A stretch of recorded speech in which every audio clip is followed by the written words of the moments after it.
bul fàtte nga abonné nga aimé vidéo bi nga partage ko ba ñépp jot ci abonné leen mooy tax ngeen mën a jot vidéo yi merci.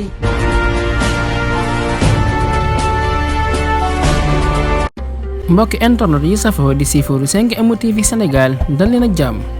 naqar tiis dal ci kaw Cheikh Bara Ndiaye mi nga xam ne moom nag nekk ku ñu ràññee ci Sénégal di am ñaankat moom nag nekk ko xam daal ñëpp ràññee nañ ko lool ci réewum Sénégal ak xam-xam bi nga xam ne am na ko moom nag Cheikh Bara Ndiaye naqar tiis moo dal ci kawam ginnaaw bi nga xamee ne rakk papaam di xalifa ci moom di wuyoo ci turu Cheikh Bamba Ndiaye moo génn àdduna moom nag Cheikh Bara Ndiaye di leen ko jaal di ko jaal ñëpp daal ñi nga xam ne ñoo ko doon siifur moom Cheikh Bara Ndiaye daal mi ngi wax daal mi ngi leen ko jaal di ko jaal ak njaboot di ko jaal ñëpp daal Cheikh Bara Ndiaye nag di xamle ne jébbal nañ ko borom fële ca Taïf ci wetu Serigne Mbacké Soxna Lo di sëriñam ñu ko ñaanal rek suñu borom subhanahu wa taala mu jéggal ko ay bàkkaram te xare ko aljana te yërëm mboolem way dawli yi kon mbokk yi jox leen dig daje beneen incha allah ci 5M TV Sénégal jaa ngeen jëf ci ànd beeg 5M TV Sénégal.